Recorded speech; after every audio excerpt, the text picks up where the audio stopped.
네, 이렇게 대한민국 제21대 대통령으로 선출된 이재명 대통령이 임기 개시와 함께 대통령으로서의 업무에 돌입했습니다. 네, 이 대통령은 오늘 국회에서 취임 선서를 진행할 예정인데요. 이번엔 국회 오픈 스튜디오 연결해 보겠습니다. 성승환 기자 나와주시죠. 네, 국회 오픈 스튜디오입니다.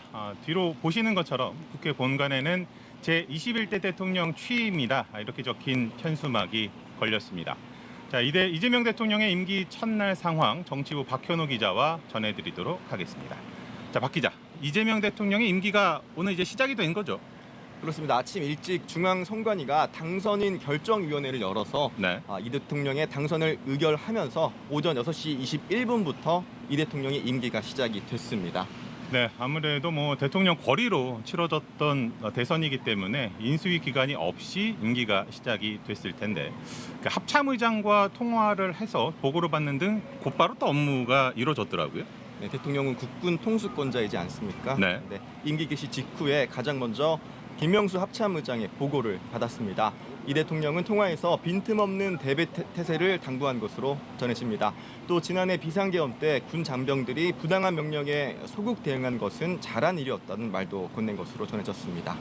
네, 조금 전에 보신 것처럼 이재명 대통령은 이제 현충원 참배를 위해서 인천에 사저를 출발을 했었습니다. 그리고 취임을 축하하는 주민들과 함께 사진을 찍기도 했고요. 현충원을 참배한 이 대통령은 방명록에 함께 사는 세상, 국민이 주인인 나라, 국민이 행복한 나라, 국민과 함께 만들겠습니다. 이렇게 적었습니다. 자, 이 대통령은 이어서 이제 조금 뒤에 이제 국회에서 취임 선서를 할 예정이죠? 네, 이 대통령은 오부 여인과 국무위원, 국회의원 등이 참석한 가운데 취임 선서를 진행합니다. 네. 이후에는 국회의장, 여야 정당 대표와 환담을 가질 것으로 전해졌습니다.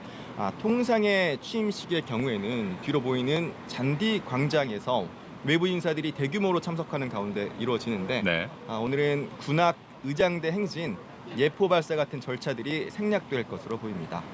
대신에 이제 이재명 대통령이 이제 다음 달 재헌절에 임명식을 여는 방안을 검토하고 있다고 하더라고요. 이제 아무래도 새 대통령의 취임을 기념하는 것이 아니라 국민이 대통령을 임명한다, 이 같은 의미를 담은 행사라고요?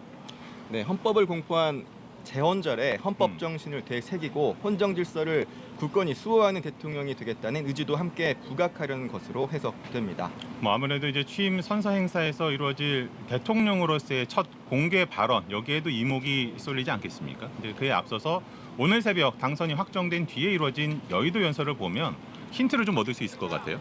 네, 이 대통령은 연설에서 5가지를 약속을 했었습니다. 첫 번째는 내란 극복이었습니다. 두 번째로는 경제와 민생 회복을 약속했는데요.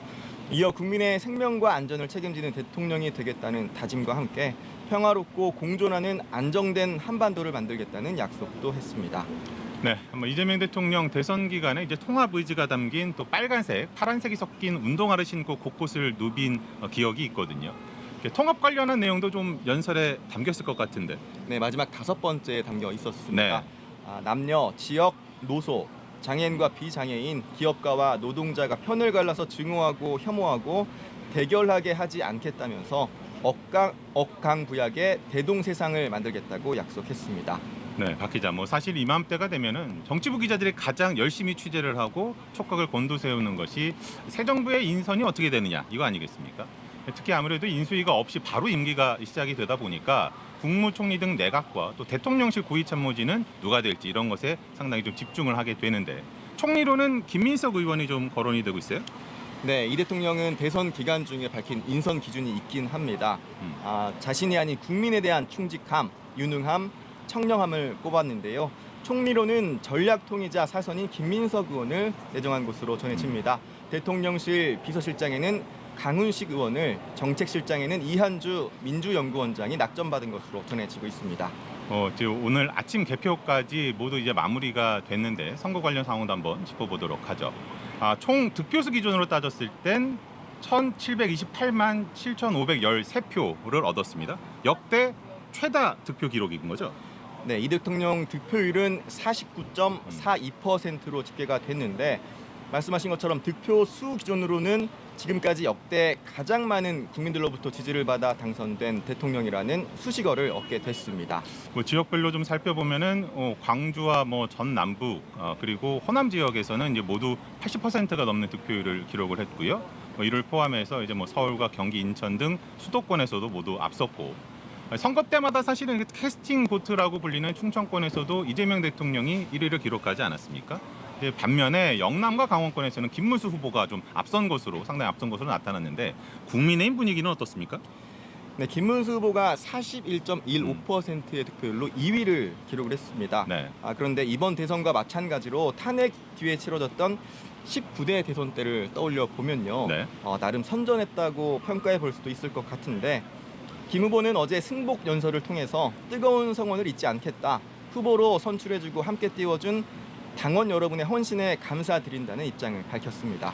아무래도 이제 국민의힘 내부에서 당을 쇄신해야 한다, 뭐 재건해야 한다, 뭐 이런 요구가 분출하지 않을까 싶은데 일단 오늘 이제 국민의힘은 특별한 일정을 잡지는 않았더라고요. 뭐 이런 가운데 이제 국민의힘을 탈당한 홍준표 전 대구시장이죠. 오전에 그제 SNS를 통해서 사욕에 가득 찬 이익 집단으로 변질이 됐기 때문에 국민들로부터 외면당한 것이다. 노년층과 유튜브에만 의존하는 그 이익 집단에는 미래가 없다. 이렇게 강하게 당을 비판을 했더라고요. 개혁신당 상황은 좀 어떻습니까?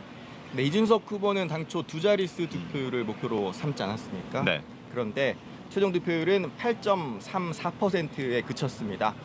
이 후보의 경우에는 어제 출구조사 발표 뒤 당 개표 상황실에서 이번 선거의 결과와 책임은 모두 자신의 몫이며 선거 과정에서 잘했던 것과 못했던 것을 분석을 해서 1년 뒤에 치러질 지방선거에서 개혁신당이 한 단계 약진할 수 있도록 하겠다는 입장을 밝혔습니다. 네, 뭐 이재명 대통령 이제 인수위 없이 곧바로 국정 운영에 들어가게 됐습니다. 잠시 뒤 이곳 국회에서 취임사를 통해서 어떤 국민 통합 메시지를 내놓을지 함께 지켜보시도록 하시죠.